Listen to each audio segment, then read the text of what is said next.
Welcome to our deep dive, everyone. Today we're going to tackle the fall of the British Empire. A story full of twists and turns. Oh, yeah. Way more exciting than a boring history textbook.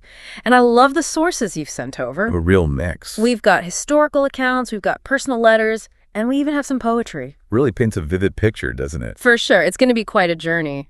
It really is. We're like historical detectives, Yeah. piecing together clues. Oh, I love that analogy. So tell me, what kind of clues are we looking for? What's the mystery we're trying to solve? Well, we're going to see how these seemingly random events, like promises made way over in the Middle East, Okay. Intrigue in the desert. and then rebellions in Ireland, actually all connect to the empire's big downfall. I knew there had to be connections. It's never as simple as it seems, is it? Never. And get this, Oh, I'm ready. we'll uncover how this canal in Egypt played a totally unexpected role. A canal. Really? You'd be surprised. I bet I would be. Okay, keep going. I'm hooked. And how economic troubles back in Britain itself Right, back on home turf. could actually shake an empire that spanned the whole globe. Wow, see, this is what I love. The stuff they don't teach you in school. Absolutely. Okay, so let's set the stage before we get into the world wars, which I'm assuming had a major impact. They definitely did, but Yeah. let's rewind a little bit first. Okay, rewind it is. Take us back. So it's the early 20th century, and the British Empire, well, it's at its peak, but But there are these little signs, cracks starting to show. ooh, foreshadowing. I love it. It's all about the details, right? Always. So spill the tea. The empire's looking powerful, but what's starting to crack? It's this thing called self-determination. It's brewing in many parts of the empire. Self-determination, that's a big word. What does it mean in this context? Basically, people are starting to want to govern themselves. Yeah. They're tired of being ruled from afar. So it's like a pot of water about to boil over, all that heat, all that pressure building up. That's a great way to put it. And you can really see this in Ireland. They had a super long and complicated history with England. Right. Centuries under British rule, that's a lot of baggage. Exactly. So by the late 19th century, there's this movement called the Irish Home Rule movement. Home rule meaning. They wanted to make their own laws, Yeah. run their own country, not have everything dictated by politicians in London. Makes sense to me. But something tells me England wasn't just going to say, okay, sure, bye. Not exactly. Giving up that kind of power, not so easy. It never is. But it wasn't just about power, it was also strategy. Uh-huh. The chess game of empires. Exactly. Holding on to Ireland? Well, it meant controlling shipping routes and access to resources. Location, location, location. Right. But beyond those practical things, there was this feeling of entitlement. Oh, I can see where this is going. A lot of people in England felt it was their right, even their duty, to rule over Ireland. Wow, so much tension building. This clash between wanting freedom and wanting to hold A on. real recipe for conflict. And then boom, World War I throws everything into chaos. Totally changes the game, and in a way they didn't expect. Not only does it show the cracks in the empire, Oh, I bet those cracks became more like canyons. they did, but ironically, the war actually fueled the very same nationalist movements that Britain was trying so hard to suppress. It's like they accidentally lit the fuse for their own destruction.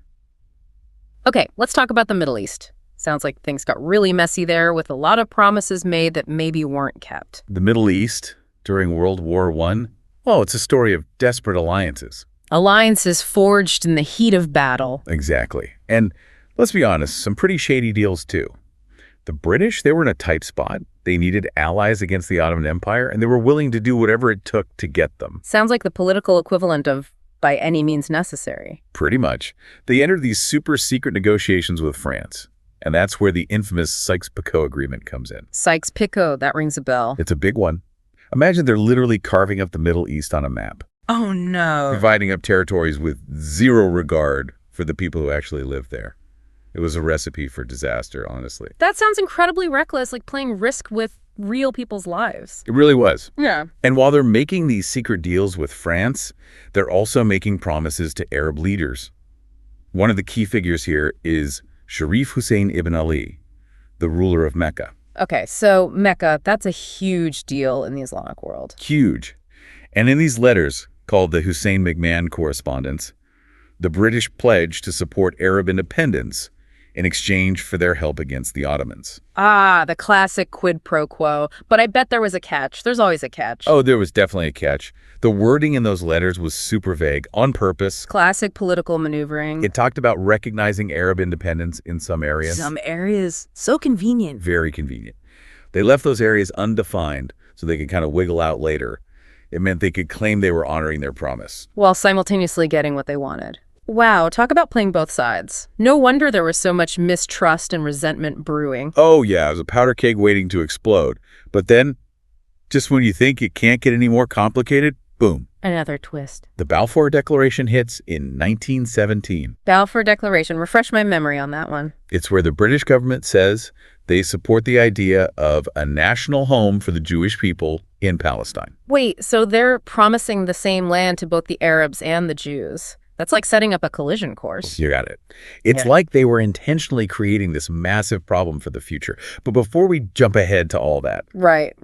we got to go back to Ireland. We left off with that growing desire for home rule before the war. What happened next? Yeah, I'm dying to know how the war affected things over there. Did it make things better or worse? Well, let's just say World War I didn't exactly bring peace and harmony. Parliament decided to put those home rule discussions on hold. Probably thought they had bigger fish to fry at the moment. Exactly. But while that was happening, things on the ground took a very dramatic turn in 1916 with the Easter Rising. Oh, yeah.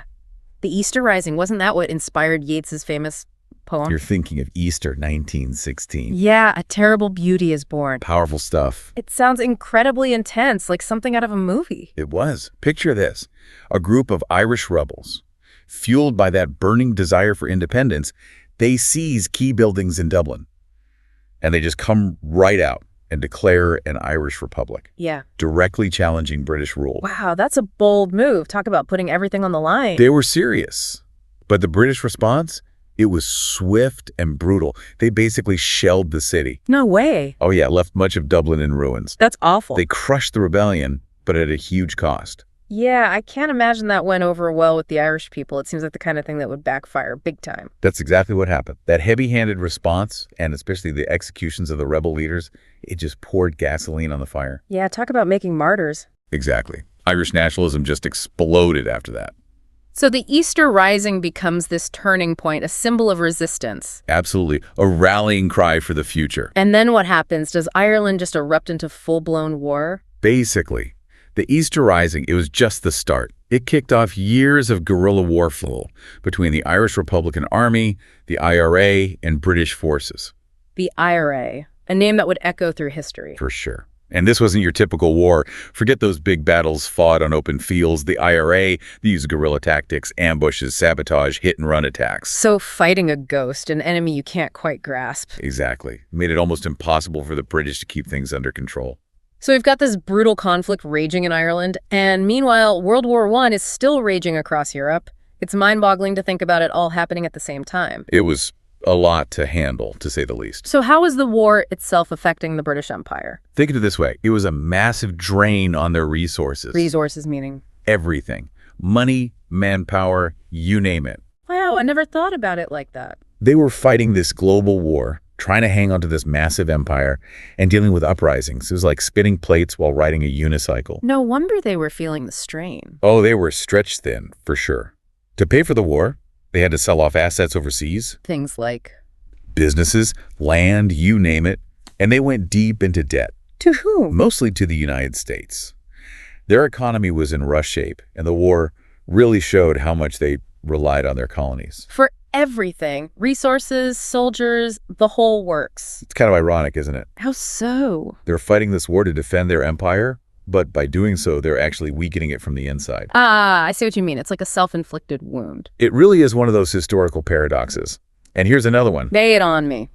That war that was supposed to be about defending freedom and democracy, well, it actually gave a huge boost to independence movements in the colonies. Wow, talk about unintended consequences. Big time. You have these people in the colonies, they're risking their lives, fighting for the British, believing in these ideals, and then they come home and they realize they don't have those same freedoms themselves. it's like a slap in the face. Absolutely. Expose the hypocrisy at the heart of the whole thing. Right. How could Britain preach about democracy while denying it to millions of people under their rule? So even though Britain ends up winning World War I, They did, but the seeds of their own decline were already sown. Those cracks we talked about earlier, they were turning into gaping chasms. precisely. The world had changed. And the British Empire. It was never going to be the same. Welcome back to our deep dive. Last time, we left off with Britain. Well, Exhausted, really. yeah, after World War I. Mhm. Economically drained and facing those mounting calls for independence from their colonies. It's remarkable, isn't it, how this global conflict just ripples outward, touching every corner of the empire. It's like a chain reaction. Yeah. You know, one event triggering another. Exactly. World War I really sped things up, kicked off decolonization in a big way. Because it exposed those contradictions. Right, absolutely. Like, they're fighting for freedom and democracy. Yeah. But then Denying it to their own colonies. it created this sense of disillusionment, especially for those who had fought for the empire. Right. Came home and Nothing had changed. they still didn't have basic freedoms. Yeah. And nowhere was this more apparent than in India. The jewel in the crown, as they called it. Losing India, that would have been a massive blow for the British Empire. Oh, absolutely. Symbolically, And strategically. for sure. So let's talk about India's road to independence. Yes, let's. It's a long and complex story, right? It is, marked by both peaceful resistance and unfortunately some violent clashes too. And of course, we can't talk about Indian independence without talking about Mahatma Gandhi. Absolutely. His philosophy of satyagraha, which means truth force, it really captured the world's imagination. It's such a powerful concept, confronting injustice not with violence. But with this unwavering commitment to truth and nonviolence, Imagine the courage it took to stand up to an empire like that. it was incredible. And Gandhi's leadership, well, it inspired millions of Indians to join the struggle. Think about the Quit India campaign in 1942. That was a pivotal moment, wasn't it? Absolutely. It was a turning point, though it came at a cost. The British responded with mass arrests. And sometimes brutally, right? Unfortunately, yes. But the movement had gained so much momentum by then, both within India and globally. That it was just impossible for the British to hold on. Exactly. But it wasn't just Gandhi's movement. There were other factors at play in India, too. Like what? Well, you had growing divisions within India itself, particularly between Hindu and Muslim communities. Adding another layer of complexity to an already complicated situation. It really highlights the challenges of decolonization. It wasn't just about granting independence. It was about navigating these really complex internal dynamics, something that the British often struggled with. Their authority was weakening, their position becoming Untenable. exempt. So it was this combination of internal pressures, Gandhi's movement, and the changing global landscape that ultimately led to. British withdrawal. And by the end of World War II, it was clear, right? Holding on to India, it just wasn't feasible anymore, Mhm. practically or morally. The empire was crumbling, the world was changing, and in 1947, India gained its independence. but not without a cost, the partition of the subcontinent into India and Pakistan. Which, as we know, led to widespread violence and displacement, a tragic consequence of the colonial era. A reminder that freedom often comes at a very high price. It's a sobering thought. The end of the British Raj in India, it truly marked a significant turning point, signaling the beginning of the end for European colonialism in Asia. It did. And while all this was unfolding in India, the situation in the Middle East, It was becoming a powder keg. it was. Those wartime promises, they came back to haunt them. All those conflicting promises, the Sykes-Picot Agreement, the Balfour Declaration, they all contributed to this. Absolutely. The Middle East became a breeding ground for conflict, fueled by broken promises, resentment, and these competing national aspirations. Like we talked about, they just drew lines on a map, dividing up entire regions with zero regard for the people who lived there, their history, their culture. It's mind-boggling. It really is. And then you have the Balfour Declaration promising a national home for the Jewish people in Palestine. Further inflaming tensions with the Arab population, they had been promised self-determination, and then suddenly... Another power comes along and makes promises about their land. It's a classic example of imperial overreach and, frankly, a lack of foresight. It really is. The British found themselves stuck in the middle, unable to reconcile these competing claims. What a mess. A mess of their own making. And then you have the added tragedy of the Holocaust, which had this profound impact on the situation in Palestine. The world was horrified by what had happened to European Jews. And many saw Palestine as a safe haven, a place to rebuild their lives. Leading to this influx of Jewish refugees seeking a new life in Palestine. further complicating an already tense situation. It's just heartbreaking. It was this perfect storm of competing claims, historical grievances, and international politics.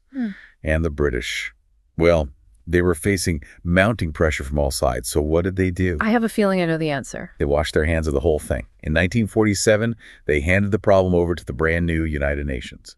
It was a messy exit, to say the least. And the consequences. We're still living with them today. So we've seen how India gained its independence, and we've witnessed the turmoil in the Middle East. But what about Britain itself? Ah, yes. The home front. We talked about their economic troubles after World War I. How did those domestic factors play into the decline of the empire? Well, after 2 world wars, Britain was exhausted.